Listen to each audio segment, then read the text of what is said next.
Rohit mobile की नई पेशकश। बजाज HDB TVS कार्ड बिल्कुल फ्री में बनवाएं। थोक रेट में मोबाइल उपलब्ध, 0% फाइनेंस सुविधा के साथ आज ही संपर्क करें। नमस्कार, मैं हूं तारिक हाशमी। आप देख रहे हैं सागर टीवी न्यूज़। इस वक्त मेरे साथ बात करने के लिए जो मौजूद हैं वो रेहली विधानसभा से कांग्रेस की प्रत्याशी हैं ज्योति पटेल। ज्योति पटेल गोपाल भार्गव जो मंत्री हैं और लगातार 8 बार विधानसभा के सदस्य रह चुके हैं, जो अब 9वीं बार वो चुनाव लड़ रहे हैं, उनके सामने ताल ठोक रही हैं। बहुत स्वागत है ज्योति आपका सागर टीवी न्यूज़ पर। बहुत बहुत धन्यवाद सागर टीवी न्यूज़ का। अब चुनाव प्रचार से अभी आप लौटी हैं जी, क्या लग रहा है इस बार आपको? देखिए, इस बार मैं समझती हूँ कि मुझे नहीं बल्कि पूरी जनता जनार्दन जो है मेरी रेहली विधानसभा क्षेत्र की, बदलाव की लहर है। ऐसा नहीं है कि वो मुझे विधायक बनाना चाहते हैं, बस उनके अंदर एक जुनून है, एक उत्साह है कि अब बस इस क्षेत्र के अंदर बदलाव करना है और हर एक व्यक्ति के अंदर ये भावना है कि अब यहाँ पर बदलाव होना चाहिए। आप जिला पंचायत की चुनाव भी लड़ी, वो जीती भी, आपको तजुर्बा है चुनाव लड़ने का। गोपाल भार्गव बहुत बड़ा नाम है मध्य प्रदेश की राजनीति का, और आप जब मैंने उनसे सवाल किया था कि जितनी आपकी उम्र है उतना उनका राजनीतिक अनुभव और आपकी उम्र, तो उन्होंने कहा कि मैं भी बहुत छोटा था जब चुनाव लड़ा था। तो गोपाल भार्गव जी के खिलाफ में क्या रणनीति रहेगी आपकी?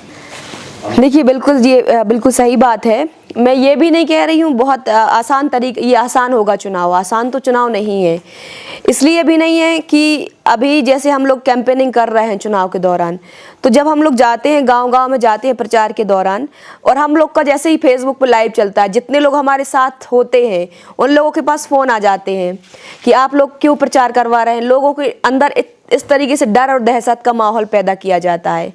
तो आसान नहीं है उनके साथ चुनाव लड़ना, इसलिए नहीं कि वो उन्होंने विकास या परोपकार की राजनीति की है, इसलिए क्योंकि उन्होंने इस क्षेत्र के अंदर डर और दहशत की राजनीति की है। तो अब जनता ने पर मन बना लिया है कि आप डराते रहो, धमकाते रहो, हम फूल का झंडा लगाए रहेंगे और हम पंजा को वोट देंगे। पंजे को वोट देंगे जी। अच्छा, ये बताइए, जिस तरीके से भारतीय जनता पार्टी ये कह रही है कि महिलाओं के वोट हमें मिलेंगे क्योंकि लाडली लक्ष्मी बहना योजना उन्होंने लागू की है, 1250 रुपये उन्हें मिल रहे हैं और आने वाले वक्त में वो भी बढ़ जाएंगे। आप महिला हैं, आपको कैंडिडेट बनाया है कांग्रेस पार्टी ने, इस जो उनका ये प्रचार तंत्र है इसको आप किस तरह भेदेंगी? देखिए, सबसे पहली बात तो ये है कि जैसे 18 साल से इस प्रदेश में भारतीय जनता पार्टी की सरकार है, तो अभी तक महिलाओं के बारे में उन्होंने क्यों नहीं सोचा? अभी तक महिलाएं क्यों याद नहीं आई? जब उनको अपना राजपाट खिसकता हुआ दिखने लगा तब महिलाएं क्यों याद आने लगी? अब 3 महीने पहले से क्यों लाडली बहना योजना और ये सारी योजनाएं निकालने लगी? ये पहले कमलनाथ जी और जो कर्नाटक की सरकार थी वहाँ पर ये 1500 रुपये जो नारी सम्मान योजना है उसका वहाँ पर लागू हुआ था। उसके बाद कमलनाथ जी ने ये वादा किया था कि हम 1500 रुपये महिला हर महिला को देंगे। उसके बाद फिर इन्होंने ये निर्णय लिया 1000 रुपये प्रति महिला देने का। तो मैं ये समझती हूँ कि ये केवल और केवल महिलाओं के वोट खरीदने का तरीका है। ये महिला है तैसी नहीं है, ये युवा है तैसी नहीं है, ये किसान है तैसी नहीं है, ये केवल और केवल इनको सत्ता का लालच है और कुछ भी नहीं। तो आप मतलब ये कह रही हैं कि हमारी योजना थी मतलब कांग्रेस की, और उसको भारतीय जनता पार्टी ने लपक लिया। अच्छा, जी कुछ कह रही हैं आप?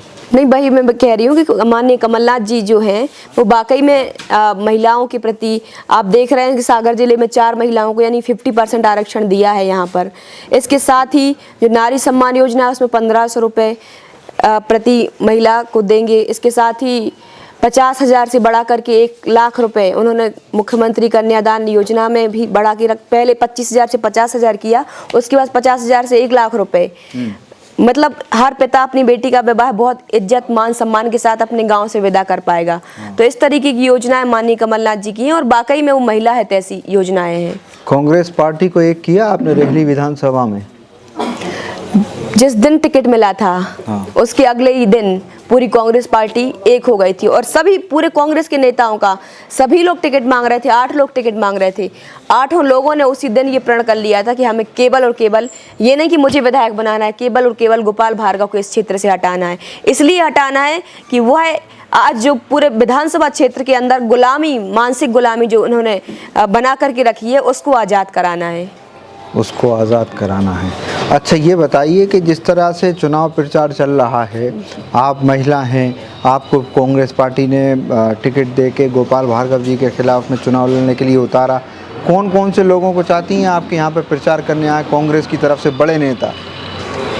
देखिए, सबसे पहले तो जिन्होंने मुझे टिकट दिए, जिन्होंने मुझ पर भरोसा जताया है, जैसे हमारे माननीय नेता माननीय श्री कमलनाथ जी, मैं चाहूँगी कि वो यहाँ पर आएँ। और मेरे क्षेत्र के लोग डिमांड कर रहे हैं कन्हैया कुमार जी की, कन्हैया कुमार भी यहाँ पर प्रचार करने के लिए आए। प्रियंका गांधी को नहीं देख रही हैं आप? देखिए, प्रियंका गांधी जी से अभी जब दमोह आई थी तब मेरी बात हुई थी, तो प्रियंका गांधी जी ने कहा कि तुम जीतो और मैं जरूर आऊँगी तुम्हारे क्षेत्र में। अच्छा जी। तो फिर अब तैयारी क्या है चुनाव की? अब बहुत कम वक्त बचा है। बिल्कुल, देखिए ये जो तैयारी है विधानसभा का चुनाव की तैयारी है और उस व्यक्ति के साथ है जो जिसने अपनी जड़ें जमा ली हैं। जड़ें मतलब जिसने अपने हर गांव में 3-3, 4-4 लोग ऐसे पाल के रखे हैं जो बूथ कैप्चरिंग करने की योजना बनाते हैं। तो उस सिस्टम से हमें लड़ना है। तो उस सिस्टम से लड़ने की तैयारी इस 15 दिन या 1 महीने की तैयारी नहीं है, ये हम लगातार 8 साल से तैयारी कर रहे हैं। मेरे पिताजी स्वर्गीय श्री पलटूराम पटेल भी रहे हैं, उनकी जो तैयारी है लगातार 20 साल की तैयारी है। जब हमें अब अवसर मिला है तो निश्चित रूप से वो तैयारी जो हमने रणनीति बनाई थी, जो तैयारी की थी पूरे विधानसभा क्षेत्र के अंदर, उस पर हम काम कर रहे हैं और ऑलमोस्ट हमारा काम कंप्लीट है जी। केवल और केवल हमें प्रचार करना है, केवल हमें लोगों तक जाकर के उनका आशीर्वाद लेना है। बाकी सिस्टम हमारा पूरा तैयार है। पूरा तैयार है आपने कहा। तो कोई सलाह मशवरा दे रहा पार्टी में या कि सिर्फ टिकट दे के छोड़ दिया है आपको कि जाइए चुनाव लड़िए? ये जिस तरीके के बड़े नेता से फिर बार बार कहना पड़ रहा है, तो एक रणनीतिकार, एक जो आप कह रही हैं कि बड़ा उनका नेटवर्क है, तो उसके लिए कोई बड़े नेताओं को भेजा गया आपके पास कांग्रेस पार्टी की तरफ से कि जाके देखें और क्या हालात हैं रैली के? जी बिल्कुल, देखिए हमारे जो प्रभारी जी हैं अवनीश भार्गव जी हैं, इसके साथ ही हमारे जो AICC के प्रभारी CP मित्तल जी हैं, वो लगातार, इसके साथ ही हमारे जो डिप्टी कलेक्टर रहे हैं महेंद्र सिंह साहब जी, वो अभी कांग्रेस पार्टी पिछड़ा वर्ग के अध्यक्ष भी रहे हैं, वो लगातार यहीं पर रुके हुए हैं। साथ ही कमलनाथ जी भी, ऐसा नहीं है कि हर 2 दिन में एक बार फ़ोन ना आए उनका, और एक एक बात पर वो नज़र रख रहे हैं इस बरेली विधानसभा क्षेत्र के अंदर। मेरे पास, मैं अभी बताऊँ, रिसेंटली कल ही फ़ोन आया था मेरे पास रात में, और उन्होंने कहा कि ज्योति तुम्हारी बहुत अच्छी तैयारी है, मैंने सर्वे कराया, बहुत तुम चुनाव जीत रही हो। उन्होंने मुझे विश्वास दिलाया कि तुम चुनाव जीत रही हो और बस लगे रहो, तुम यही माहौल बना के रखना। और ऐसा नहीं है, सारे नेता जितने भी कांग्रेस पार्टी के नेता हैं वो अब ये मान चुके हैं कि ये चुनाव निकल रहा है, तो सभी लोग अब इस पर फोकस हो गए। आपने वक्त दिया, बहुत बहुत शुक्रिया। जी बहुत बहुत धन्यवाद। और सागर TV न्यूज़ का इसलिए मैं धन्यवाद करना चाहती हूँ कि सबसे पहले शायद राजनीतिक इंटरव्यू जब मैं पार्टी में, कांग्रेस पार्टी में शामिल हुई थी, सबसे पहले आपने ही, तारिक हाशमी जी ने भी हमारा पहला इंटरव्यू लिया था। और अब उम्मीद है कि ये शायद दूसरा इंटरव्यू है। ये दूसरे इंटरव्यू के बाद पूरी हमारी जो रैली क्षेत्र की जनता जनार्दन देखेगी और अब अपना मन बदलेगी। बहुत शुक्रिया, थैंक यू। ज्योति पटेल का कहना यह है कि वो जो गोपाल भार्गव जी ने एक पूरा साम्राज्य खड़ा किया है, वो उसको तोड़ देंगी और रैली विधानसभा से जो है वो कांग्रेस पार्टी की जो है विधायक। इस पेशकश में इतना ही, बहुत बहुत शुक्रिया। रोहित मोबाइल एंड इलेक्ट्रॉनिक सभी कंपनियों के mobile, TV, fridge, washing machine, cooler, पंखा, मिक्सी, सभी प्रकार की मोबाइल एसेसरीज एवं इलेक्ट्रॉनिक आइटमों के थोक एवं फुटकर विक्रेता। हमारा पता है रामप्याऊ के पास, बड़ा बाजार, सागर। फोन नंबर है 9009205959 881 881 5881।